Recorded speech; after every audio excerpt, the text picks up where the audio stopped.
Om Jnanatimirandasya Jnananjana Shalakaya Chakshurunmritam Yena Tasmai Shri Gurave Namaha.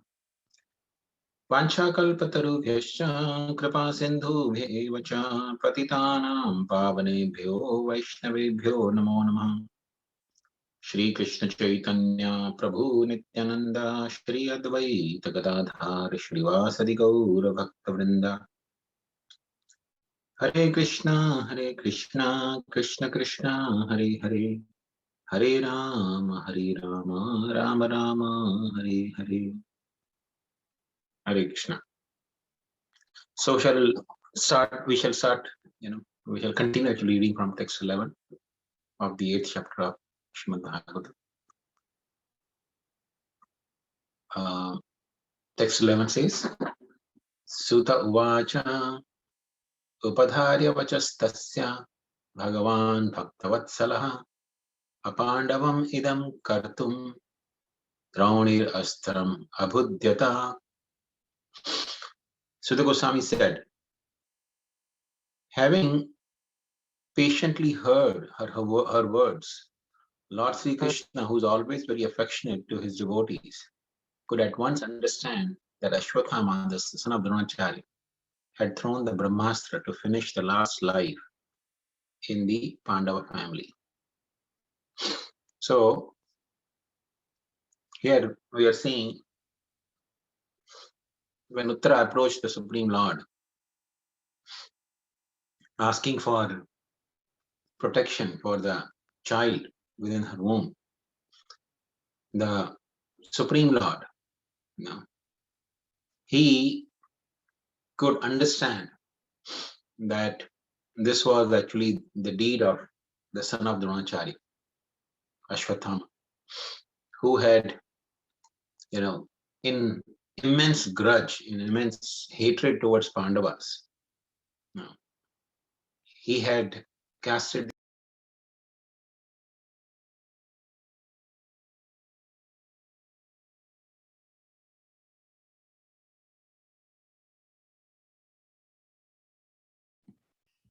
Prabhuji, we can't hear you. Oh, sorry. Yeah. So the only purpose he had in the mind was to kill everyone in the Pandava dynasty, especially the male members in the Pandava dynasty. So 5 Pandavas, and the only other male person which was left in the Pandava family was Maharaj Parikshit, who was in the womb of Uttara. No. So what did the Lord do? Text 12.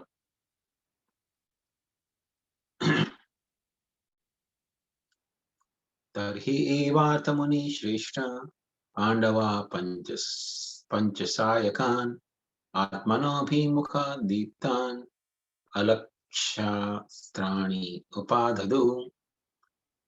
O foremost among the great thinkers, Muni Shaunaka, seeing the glaring Brahmastra proceeding towards them, the Pandavas took up their 5 respective weapons. So all the 5 Pandavas, they were great warriors. So they could see that Brahmastra, which has been cast by Ashwatthama, was approaching them. So they immediately picked up their weapons to counteract. We already read that how Arjuna had counteracted the Brahmastra from Ashwatthama. So they could protect themselves, but even though they were capable of protecting themselves, but they had no ability to protect the child within the womb of Uttara. So let's see what happens in the next verses.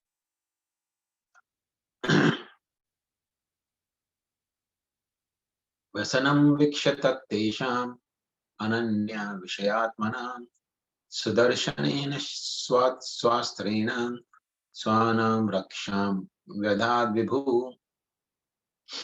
So here in this verse says, the Almighty Personality of Godhead Shri Krishna, having observed that the great danger was befalling his unalloyed devotees, who were his fully surrendered souls, at once took up his Sudarshan disc to protect them.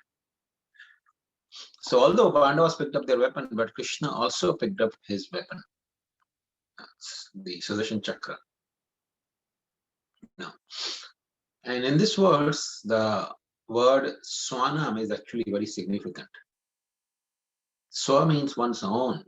So Swana means those who are his own. So Prabhupada translated that as his own devotees. Because for Krishna, someone who is his own is mainly a devotee. As you know, the Lord himself told Durvasa Muni also, I am in the heart of devotees and devotees are in my heart. Sadhunam hridayamayam, sadhunam. He says sadhunam hridayamayam, devotees reside in my heart. Sadhunam hridayam, and I live in the hearts of my devotees. So Krishna always, lives in the heart of his devotees. He doesn't prefer to live anywhere else because the devotees are very dear to him. And therefore, the word Swana, Raksha, the protection of his own devotees. He picked up the Sudarshan Chakra because the Ashwathamas, he had thrown this Brahmastra, which was practically impossible to be counteracted. There are some weapons which are, very powerful and practically uncounterable. Nobody can counteract those weapons ordinarily. Like in modern times, somebody may think the missiles are, nuclear weapons are undefeatable, but that's not true. These are also some insignificant weapons. Persons like Arjun, they can easily counteract such weapons. So, and of course, Arjun was very expert in military art, but even much, much more inferior than Arjun, the warriors who are much, much inferior than Arjun can also easily counteract the missiles and modern nuclear weapons. It won't be very difficult for them to counteract those weapons without harming even a single person. They can completely neutralize it. But the science is not known to people nowadays. But otherwise, the celestial weapons, because what is really this nuclear weapon? It's nothing but the fiery weapon. It produces immense fire, heat and fire. And that practically causes destruction. But the warriors, ancient times, they had celestial weapons.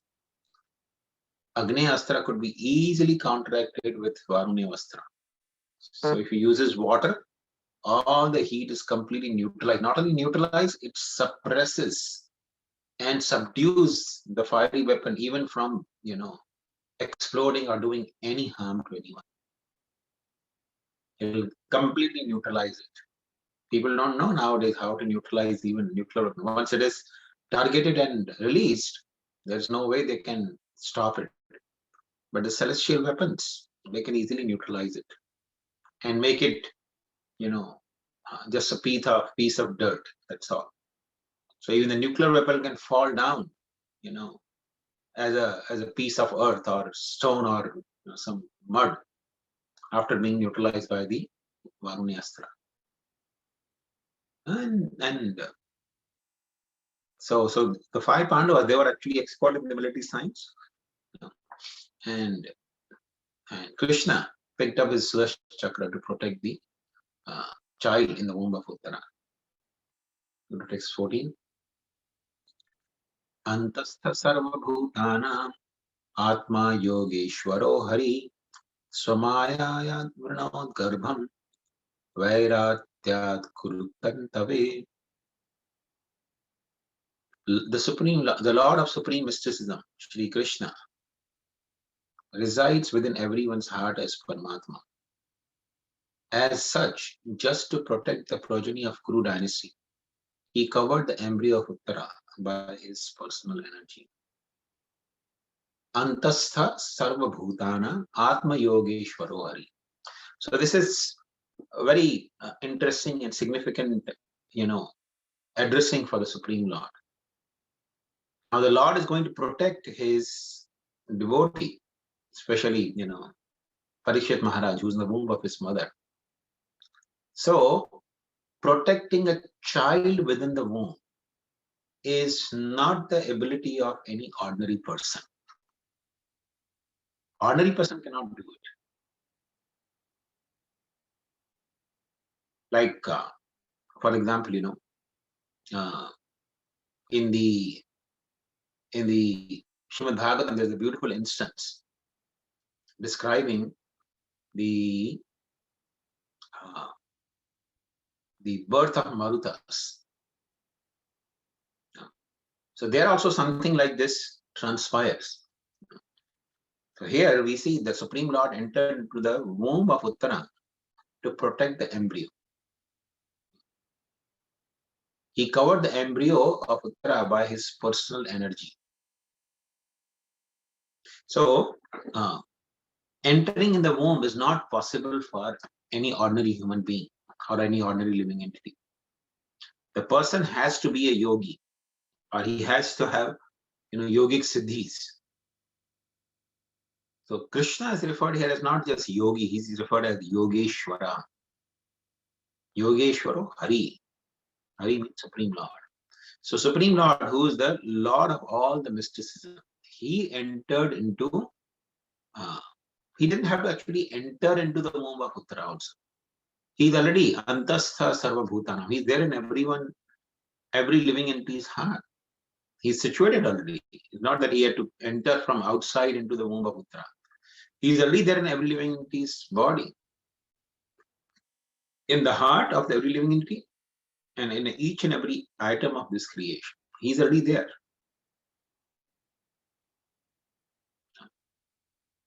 But, Swamaya Gnot Garbham. He covered the Garbha or embryo of Uttara with his Swamaya, with his own potency. So similarly, we find in Srimad Bhagavatam, the birth of Marutas is also very interesting. Because Diti, who is the mother of Daityas, the demons, one time after the Hiranyakashipu was killed, Hiranyakashipu was killed by Lord Varahadev, and Lord Narasimhadev killed Hiranyakashipu. So after Hiranyakashipu was killed, Diti was thinking, as we read in Srimad Bhagavatam, Indrari Vyakulam Lokam Mridanti Yuge Yuge. Krishnastu Bhagavan Swayam. Ete Chamsha Kala Pumsa Krishnastu Bhagavan Swayam. Indrari Vyakulam Lokam Mridanti Yuge Yuge. Whenever this creation becomes overburdened by the enemies of Indra, Indrari Vyakulam Lokam. When the whole world is troubled by the enemies of Indra, that means Indra is not able to deal with them. The enemies of Indra, when Indra is not able to deal with them, and they become, kind of a nuisance for the whole universe, then Krishna appears in this material world every millennium. Whenever Indra's enemies become powerful, know for sure they will be confronted by Krishna. So Diti was thinking that Lord Vishnu killed my son Hiranyaksha, and the same Lord Vishnu killed my son Hiranyakashipu as well, taking the form of boar and taking the form of Narasimha.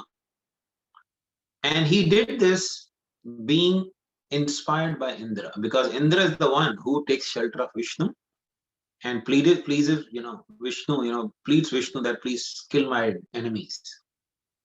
And Lord Vishnu, who's already neutral to everyone, somehow that to reestablish Indra's reign, he kills the demons. So my two sons were killed by Vishnu, but Indra is the one who inspired them.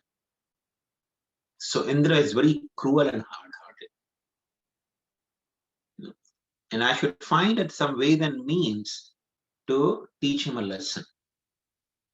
Maybe I should have a son who can kill him. Kill him or kill all the 12 Adityas.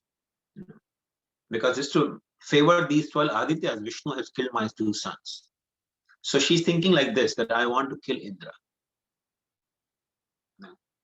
So Kashyapa Muni, her husband comes.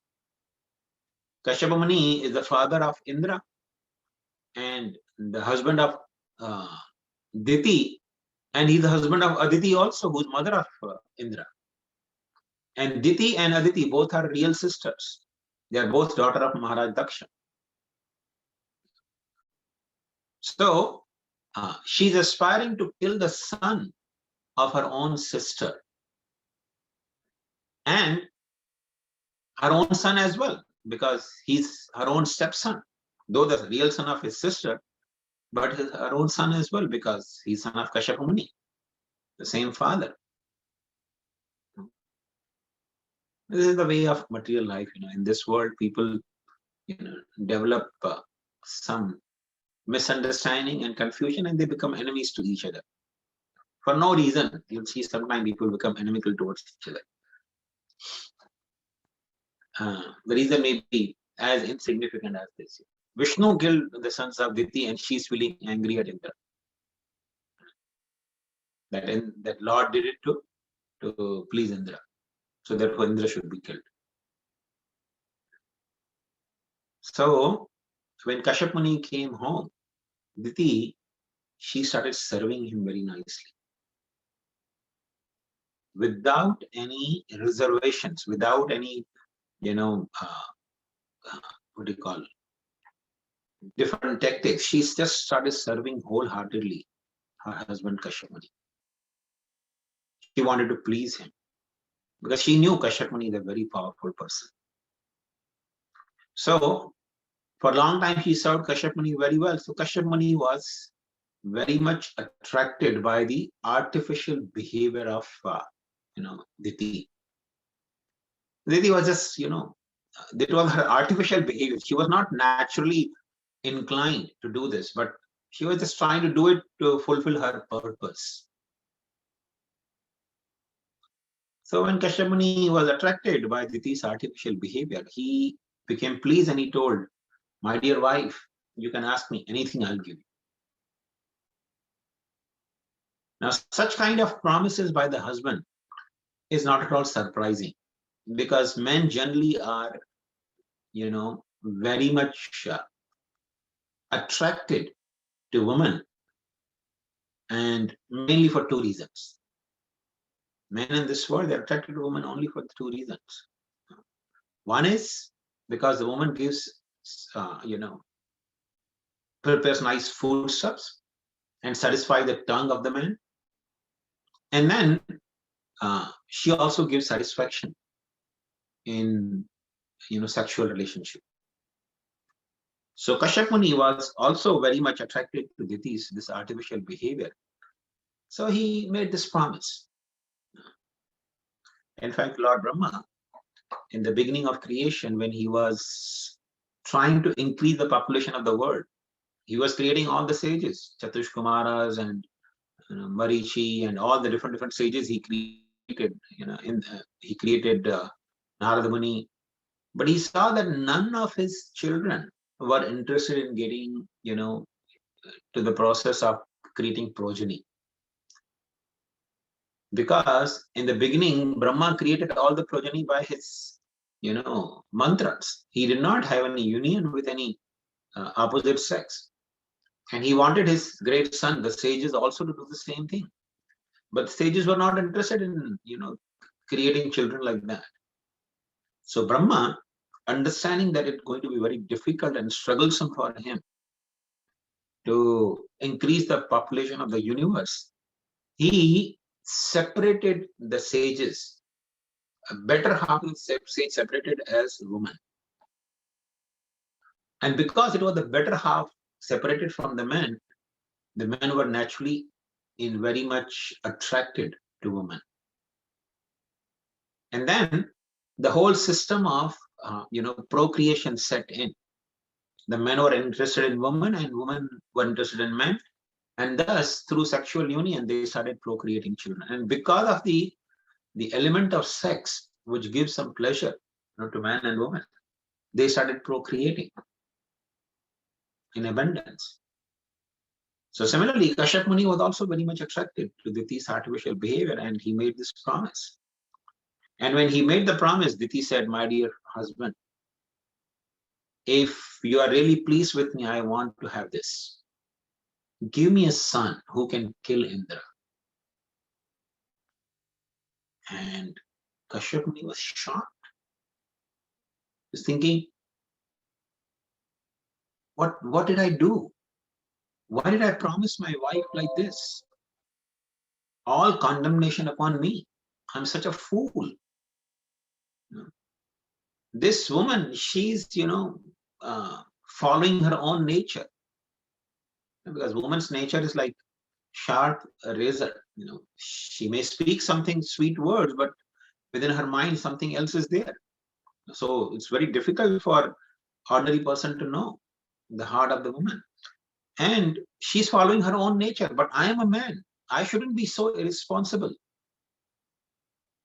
I am befooled by her artificial behavior. She wants to kill Indra, but Indra cannot be killed. He's the servant of the Supreme Lord.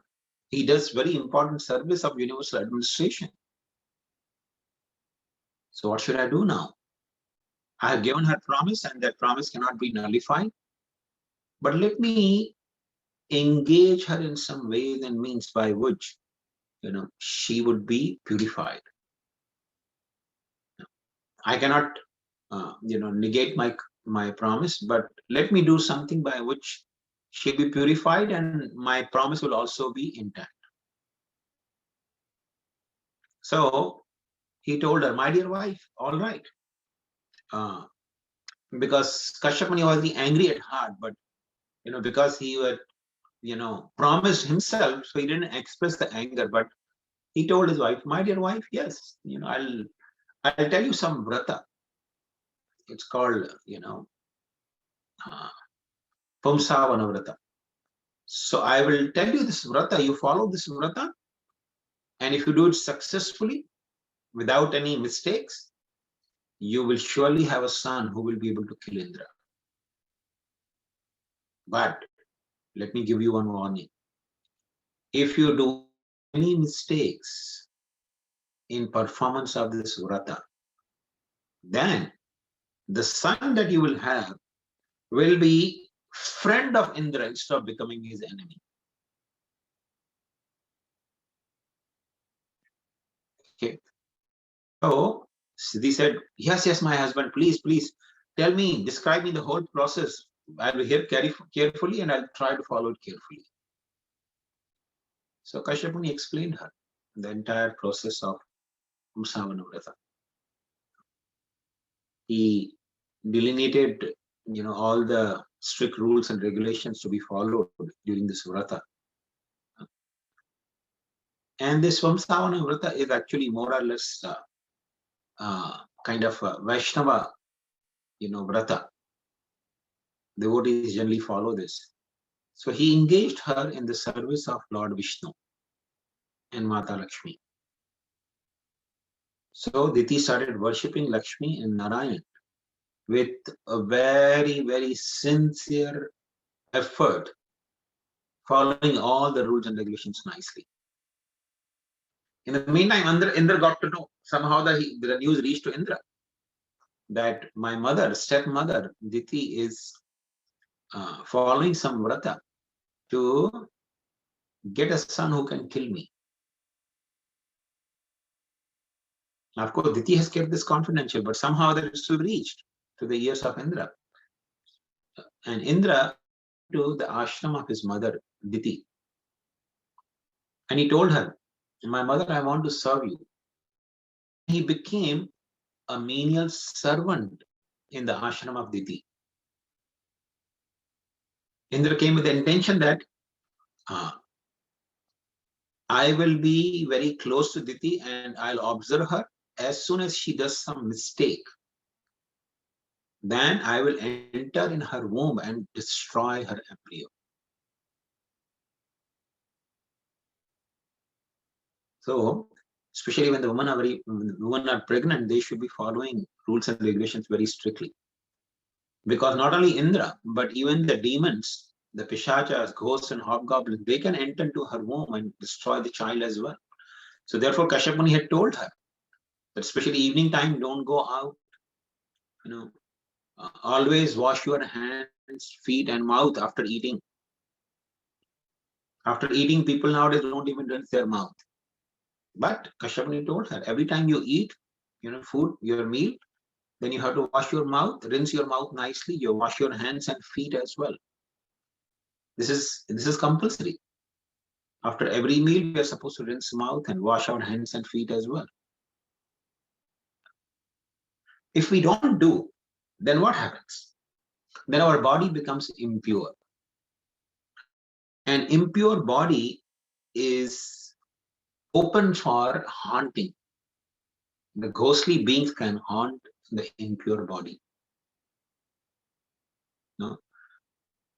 See, sometimes people, they think, okay, the home is haunted or place is haunted. Even if the place or home is haunted, if a person maintains personal cleanliness and maintains its surroundings clean, then such living entities cannot harm him. So cleanliness doesn't mean physical cleanliness only, but also mental cleanliness. By chanting mantras, that is achieved, the mental cleanliness. So Diti, she was very rigidly following all the rules and regulations, and Indra was desperately waiting. And many months went by, no mistake. He couldn't find any mistake in Diti's behavior. So he was thinking in the mind, alas, will there be a good fortune for me? She's following rules and regulations so perfectly well. That means, as soon as the child is born, that would be my Kala. He'll destroy me, he'll kill me. So he was getting desperate.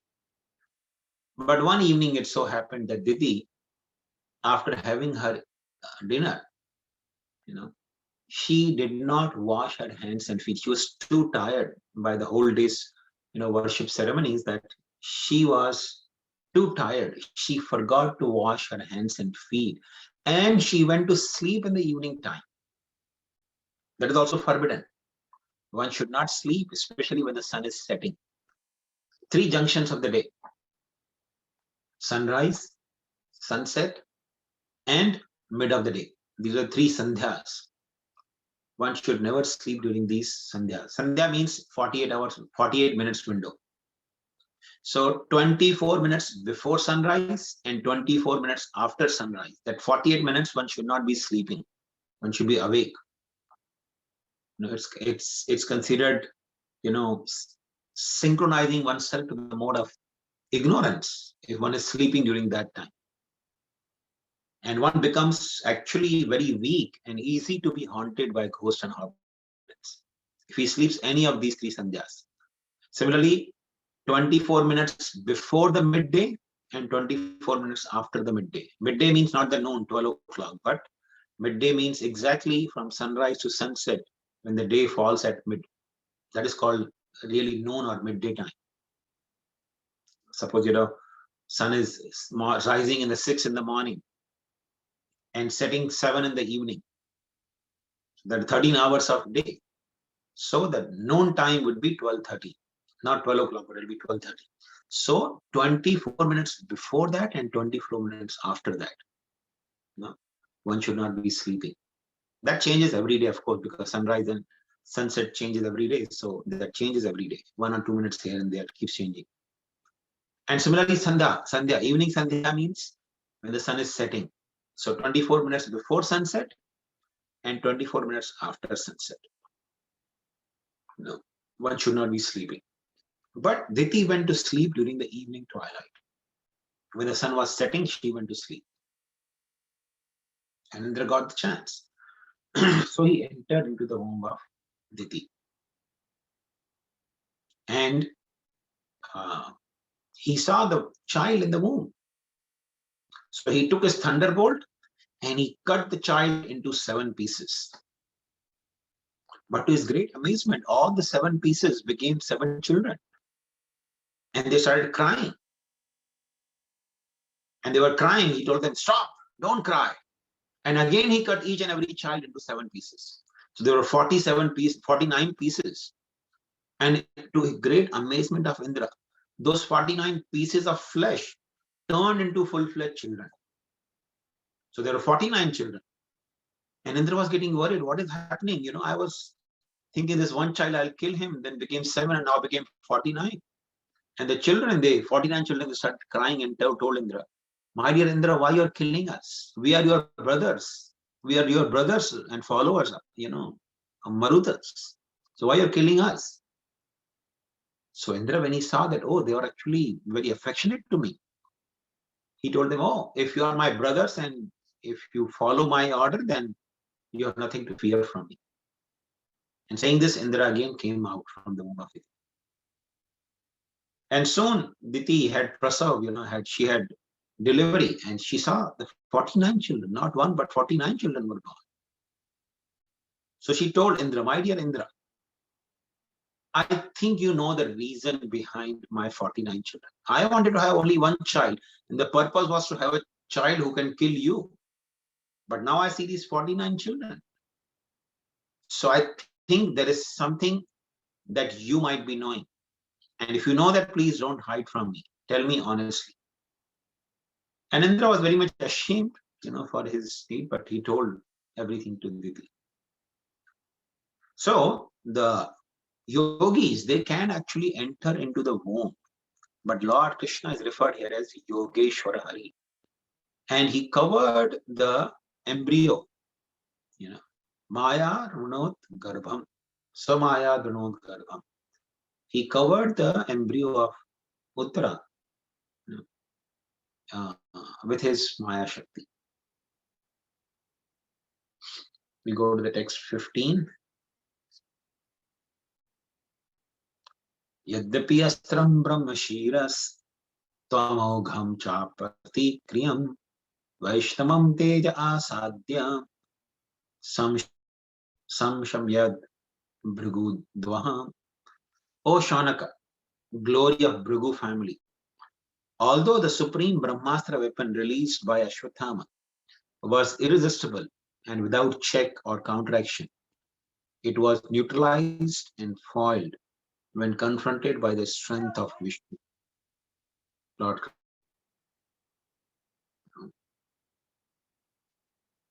So, Yadyapi Astra Brahma Shiras. So this Brahmastra, Tva Amogham. Amogham means, without any check. And Apratikriya, without any counteraction. Pratikriya means counteract, and Apratikriya means without any counteract. So, though this Brahmastra was Amogha and Apratikara, but when it was confronted by Vaishnavam Teja, Vaishnavam Teja means the potency of Vishnu, Lord Vishnu or Krishna. So it was foiled. Says Samshamayat. Samshamayat means neutralized. It was foiled. So there is a Bengali proverb which says, Rakhe Krishna Mare Krishna Rakhe ke. So if Krishna wants to protect somebody, nobody has power. No weapon has power to kill that person. And if Krishna Mare, then Rakhe ke. If Krishna wants to kill somebody, no one can really protect. So we go to text 6. Mamama sthatva etad ascharyam sarvascharyamayet chute ya idam mayaya devya srijati avati hanti ajam. O Brahmana, do not think this to be especially wonderful in the activities of the mysterious and infallible personality of Godhead. By his own transcendental energy, he creates, maintains, and annihilates all material things, although he himself is unborn. So somebody may think, how? Because people who especially knew the astras, they knew that Brahmastra is practically without any counter. Nobody can counteract Brahmastra. This is not at all surprising because Brahmastra is also material. It's part of this material creation. But Krishna, by his energy, creates, maintains, and highlights entire material creation. That means innumerable material universes are created and destroyed by Krishna through his energies. So what is this Brahmastra? It's actually insignificant for Krishna. Okay, so I think we will stop here. It's only 6:18, so text 17 onwards we will read to next week.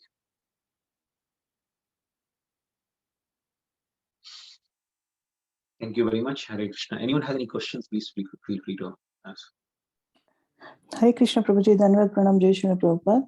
Prabhu, you have mentioned that in case of Hiranyaksha and Hiranyakashipu, Indra's interference was there.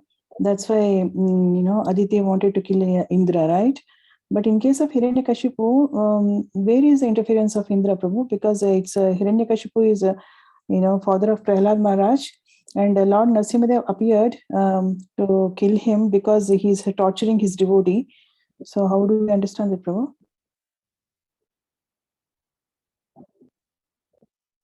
Well, Mataji, as I explained in the beginning, Indrari Vyakulam Lokam, whenever Indra's enemy become powerful in this world, they will be confronted by Vishnu.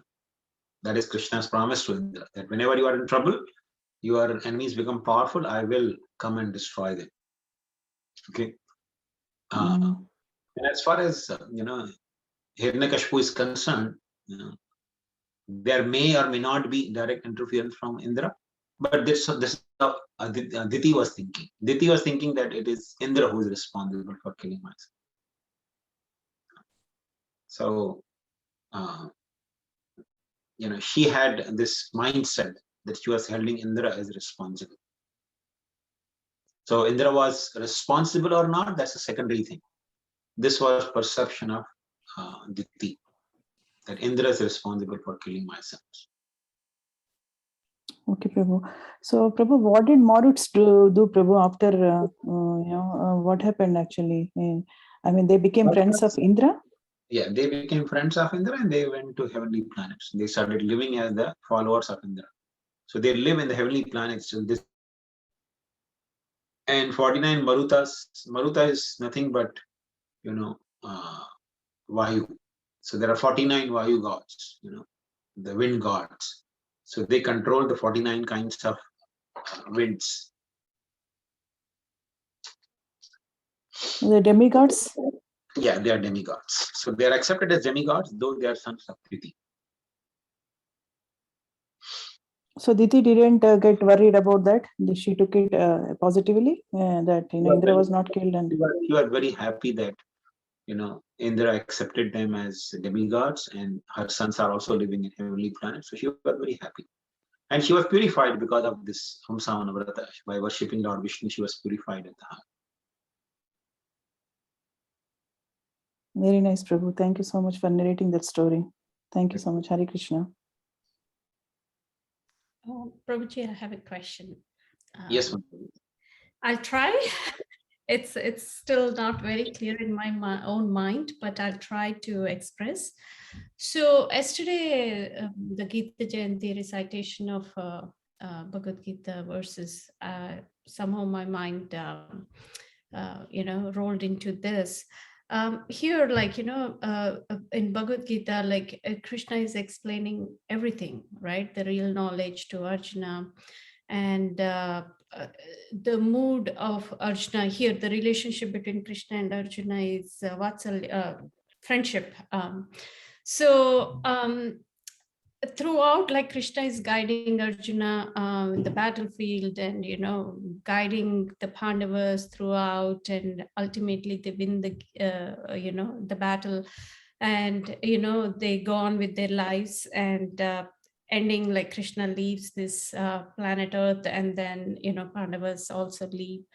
So that is one thing, that one mindset. And other mindset I was thinking, because Vaishnavas, we kind of read Bhagavad Gita and then the Bhagavatam, all again, all about the devotees, and mainly about Vrijadam, like all these gopis. Again, there we'll see the relationship of parents and Krishna. And then Madhurya Ras, the mood of love. There, here, the gopis, the Vrajvasis, they don't know anything, all this real knowledge. They only know the Krishna is their soul and life. That's the ultimate for them.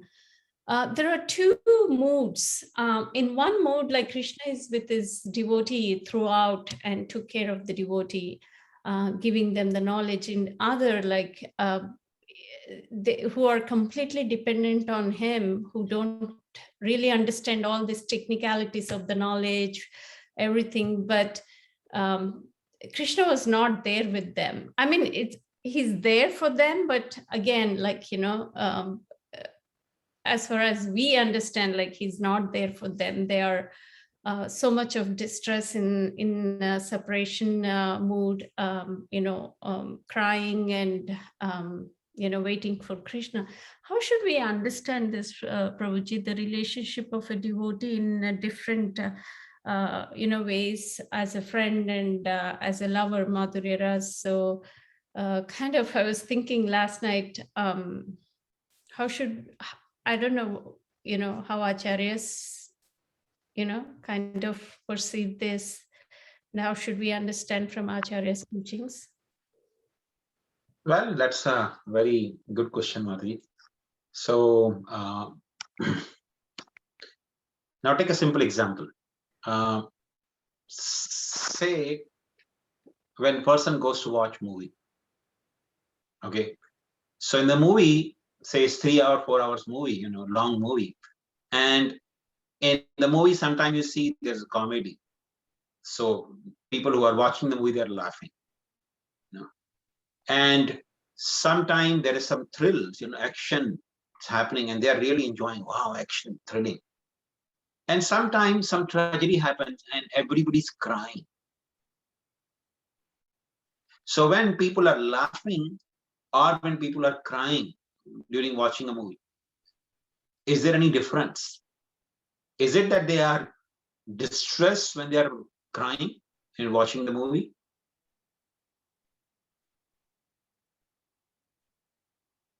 I'm asking this question, Mari. Do you think they are in distress when they're crying? No. They are. Whether they're laughing, whether they are thrilled, whether they are horrified, whether they are seeing some horror scene and they're getting scared, they are simply enjoying. That whole 3-4 hours movie show, they are simply enjoying.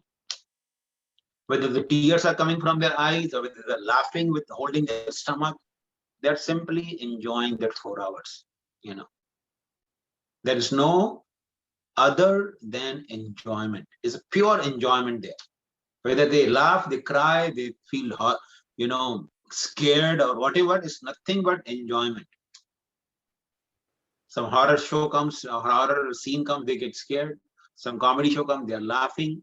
Some tragedy happens, they are crying. But all those emotions are nothing but the expression of their enjoyment.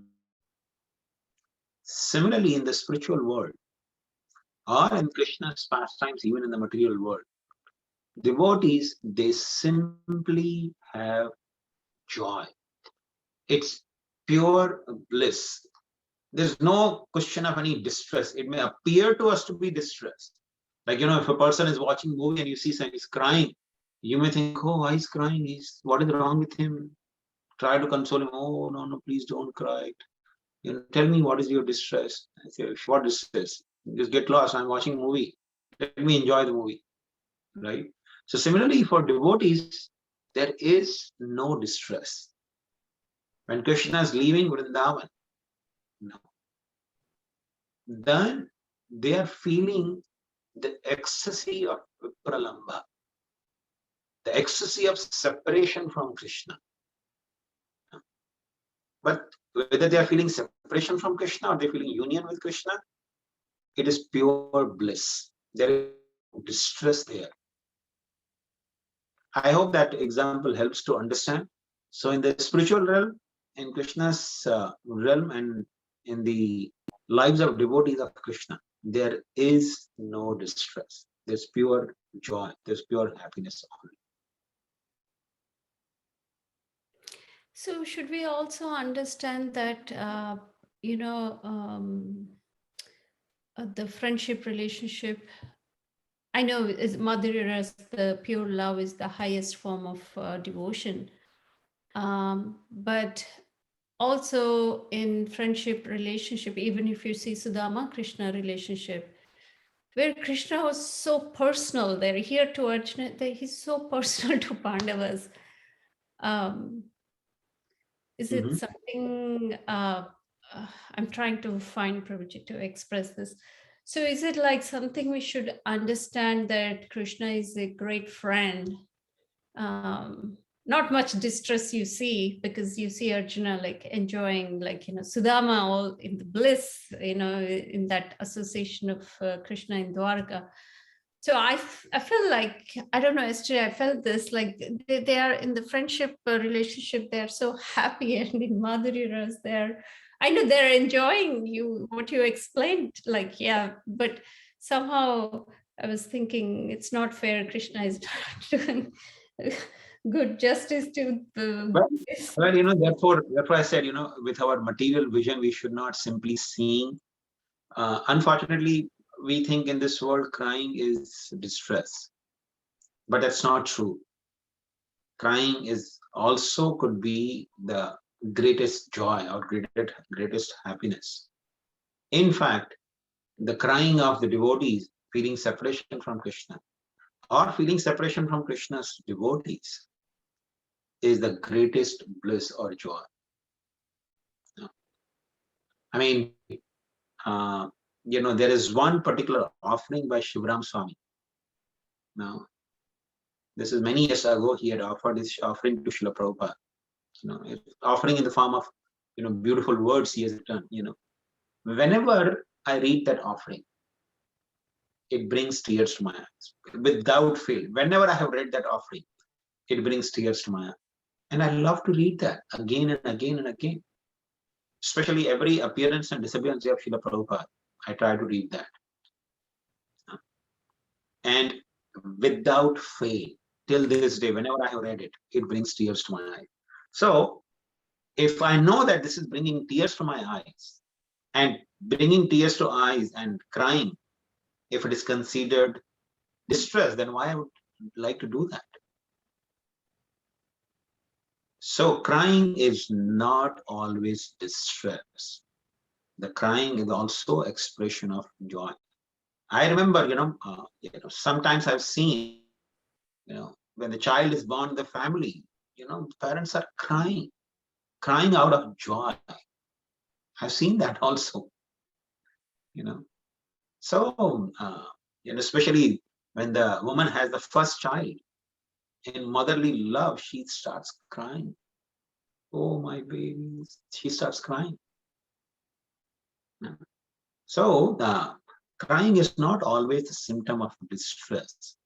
The crying is also one of the expression of the immense joy, immense happiness. So feeling separation from Krishna is such a unparalleled feeling. It's considered the topmost, better than even Sambhoga.